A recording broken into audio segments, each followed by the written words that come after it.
રાજકોટના જિલ્લા શિક્ષણ અધિકારીએ એક અઠવાડિયા પહેલા જ એક પરિપત્ર કર્યો હતો કે રાજકોટની કોઈ પણ ખાનગી સ્કૂલ કે વિદ્યાર્થીઓને યુનિફોર્મ, પાઠ્યપુસ્તકો કે અન્ય સ્ટેશનરીની ચીજવસ્તુઓ લેવા માટે ચોક્કસ સ્થળ ઉપરથી ફરજ નહીં પાડી શકે। તેમ છતાંય રાજકોટની અનેક ખાનગી શાળાઓએ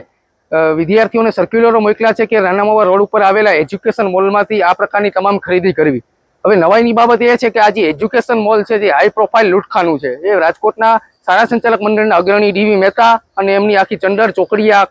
મોલનો માલિક છે।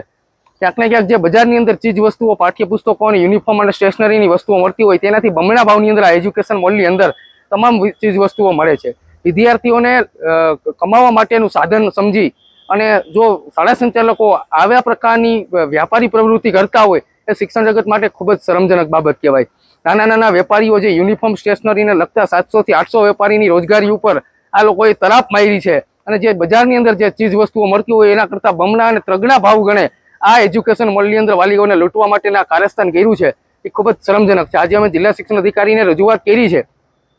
કે આ પ્રકારના ધંધાદારી સંચાલકો પર તમે કાર્યવાહી કરી સ્કૂલોની માન્યતા રદ કરવા સુધીના પગલાં ભરો, અન્યથા અમે આજે એજ્યુકેશન મોલના જે અગ્રણી છે ડીવી મહેતા, એમના ઘરનો ઘેરાવ કરીશું અને જરૂર પડે તો રાજકોટના વાલીઓને સાથે રાખી અને એક મોટું અભિયાન ચલાવીશું કે ગુજરાતમાં માત્ર રાજકોટના જે ખાનગી શાળા સંચાલકો શા માટે વાલીઓને પોતાનું લૂંટવાનું એક સંસાધન બનાવી અને વાલીઓને અવનવી તકનીકો અને નવા નુસ્ખાઓથી લૂંટી રહ્યા છે।